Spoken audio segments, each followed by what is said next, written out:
many people that go to World Parkinson Congress. There's people that can't go because it's expensive, cost, geography, and obviously a lot of us just can't go because of physical disability. We're just physically unable to get out much. I think it's important to share. I think it is. I think it's really important because I think it's such a lonely disease at times, isn't it? Yeah. And I'm not. Do you know what I really hate? I hate when people go, "Oh, look at me, sparkly, sparkly." I'm not doing that. I am going to. I thought I might do something about first impressions because I know it's a big thing going to an event where loads of people with Parkinson's are going to be there. There's all the different levels, and the different years in school, and that's going. I think I'm going to find that hard, and I think my son's going to find that hard. But I really want to make sure we capture that. I always think the best thing about going is you get to shake away when you're there because everybody's the same. So you should have to worry about your physical kind of self there. Yeah. You just let go. You let go and be yourself. That's going to be interesting, actually. I think it'll be interesting to see how my son copes with it as well. Yeah, it'd be interesting to want it, but I mean, I hope I'm not going to about to screw him up for life. I hope. I'm sure I won't. I think it's hopefully it will be a dose of helpful reality. He's 17. So he's old enough. Yeah, you've been out for 15 years. We've seen you. He's grown up with you. He's grown up with it. Yeah, he has. Yeah. I mean, he was a baby. He was a little boy when I was diagnosed, and my other son, I had after I was diagnosed. Amazing. So that's all they've known. So I think give him some context. I wanted him to see the science bit as well, and to see what all the people who are out there working on the research, how that works. Well, first of all, I'm really looking forward to going. I think it's going to be a bit of an adventure. But I think my final thought is that I don't really know what to expect, but I know it's going to be interesting and fun. I know fun's not the right word. I know it's going to be interesting, and I know it's going to be worthwhile. It can be fun. It's okay. And it's going to be a laugh as well. It can be fun, yeah. If it's not fun, it's a community thing. As far as I'm aware, it's like the whole Parkinson's ecosystem, isn't it? It's the people with Parkinson's, it's carers, it's researchers. Presumably there's some lobbyists going as well. I don't know. There's all sorts of things. People. It's the entire spectrum of people who are involved, fundraisers, charities. They're all going to be there. So you're going to get to see the Parkinson's world. And you don't often get to see that, do you? I love that. That's good, that. Say that again. You're going to see the whole Parkinson's world. Like that. And you don't often get to see that. So that's got to be worth a trip to Barcelona, hasn't it? It feels like like people that I met on Twitter, like yourself. I don't feel like I'm meeting you the first time. I feel like you're my buddy. You too. I know. Oh, good. I'm glad. I'll see you in Spain. Yeah, I'll see you there. Bye. Thanks. Nice to meet you back in there. Bye.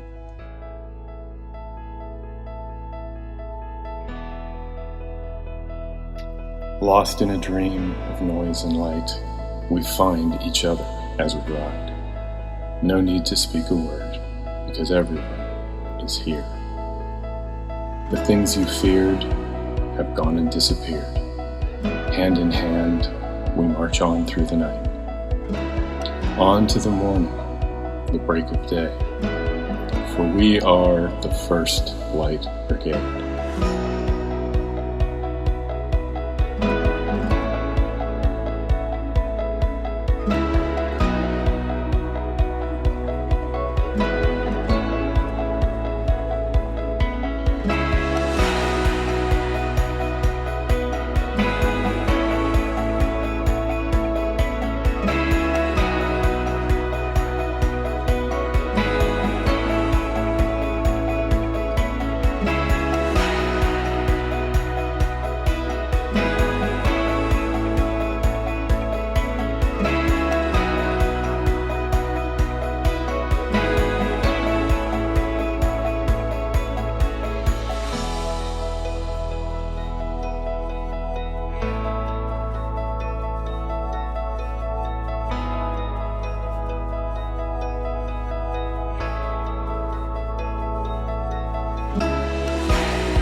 thing has just been meeting up with others, particularly people that I've linked in with kind of online, kind of remotely, and had Zoom meetings with before, but then meeting people in person is amazing, really, and kind of you can realise that you have that sense of connection with people, and you can kind of like click with them instantly, which it's been really, really special, I think, and still people I've still got to meet up with, but that's been the highlight, I think, so far. So I've really enjoyed meeting just the sheer volume of people with Parkinson's, because normally you might be like one or two people in a large group, and especially the YOPD section, because I've only ever met the people kind of in my region. So I spent the whole day yesterday just hanging out there and transcribing my long poem onto the wall, which was its own kind of challenge because I have micrographia and a tremor, and my body acts up when I try to write or type, which is exactly what I do for a job. So it was kind of this cool moment of making a mark on the graffiti wall, and then each person who came through that area, I got to talk to them and get that. The YOPD perspective is very particular, and you just don't usually get to meet that many people who have had it for a while but were diagnosed young and what have you. So that's been, for me, a highlight. I actually have really enjoyed it. It's my first conference. I've never been to a conference before. And the thing I've enjoyed the most, in all honesty, isn't the lectures, although they have been good. But the thing I've enjoyed the most is actually meeting people with Parkinson's and hearing their stories and feeling the general positivity in the crowd, and getting lots of hugs from people that I've met online but never met in person. So that for me has been the best thing. The person that I really, it was yesterday I met Jo Tosh. She's Bjordren, you know, the DBS Parkinson's, yeah. And she's from the Northeast, and I lived in the Northeast for 10 years. And I've been wanting to meet her for ages. So when I saw her, I just gave her the biggest hug ever.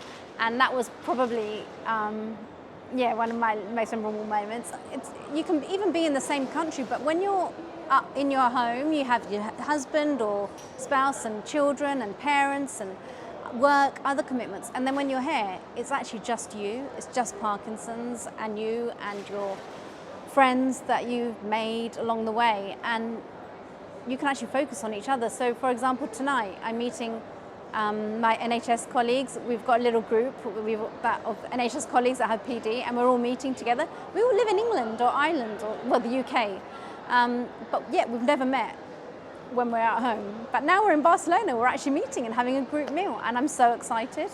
And I think that's just indicative of how special WPC is.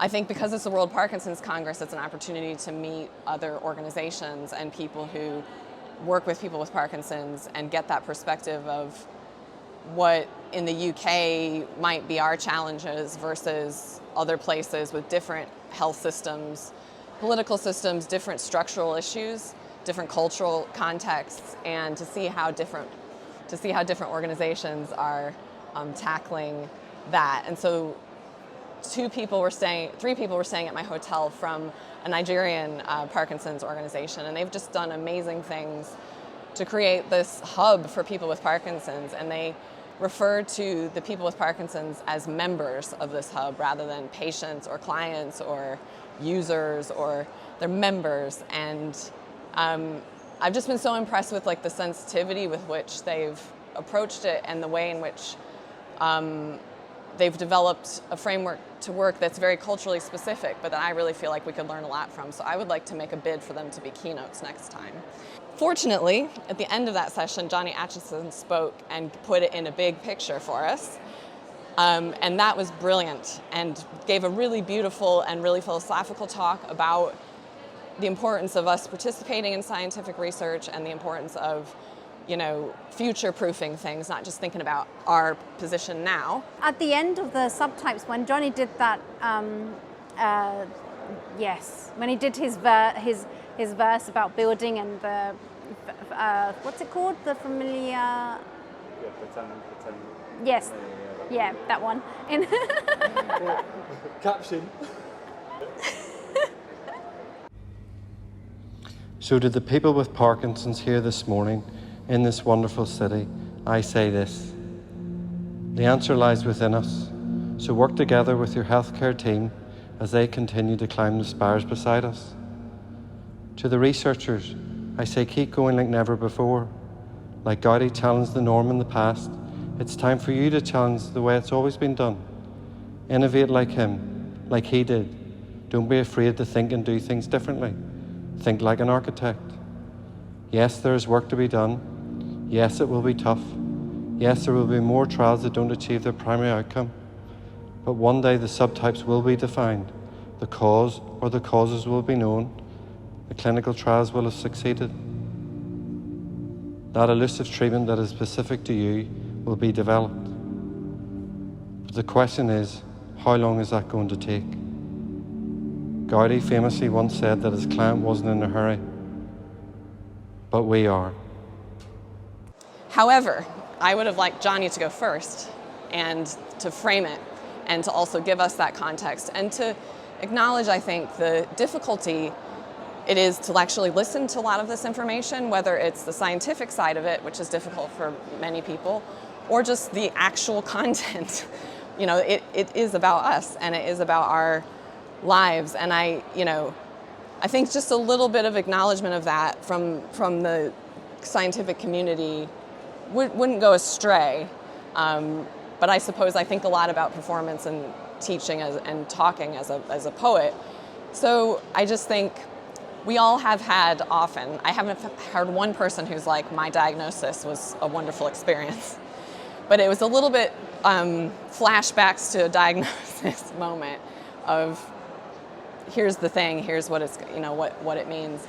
And so I do think that there's work to do to bond the people, bond the science community, the clinical community, and the people with Parkinson's in these kinds of settings so that we can not just be heard and listened to, but actually understand each other, because I think it's a really important thing to do, and everybody's made a huge effort to be here. And I think in the end, what Jonny was saying about the Gaudi cathedral, which was unfinished because Gaudi was killed in a car accident, but it's the ambition of that, the creativity of that, is the kind of thing that we need to do together. So that was the session that most struck me, and also most gave me a space to reflect on all of these interactions. And I think we have to give it the best shot we can. So if you're thinking about coming next time, maybe you should, because then we can give it the best shot. Final thought is I'm really looking forward to finding out where it is next time, and then planning to come, seeing where that is, see where the adventure takes us, and kind of And I think I'll go back and speak to other people that I've connected with at home and kind of encourage them to try and come along as well. So yeah, looking forward to it already. We have Parkinson's. We come together to help each other, to share ideas, to complain, to moan, to cry, to laugh, to share. But the time still ticks on. And with that, people come and go. That's just time itself. I have one life, but I know the rest of it will be plagued by this Parkinson's. I don't have a cure. I wouldn't know where to start. What I do have is a voice. Noise, words. Has it all been said? But without these people around me, around you, around us, we would never get our message across. I have an admiration for all of you that do, despite this condition. Better treatments, better awareness, cure. We want all of those things, but where to start? Start by using your voice, see where it takes you.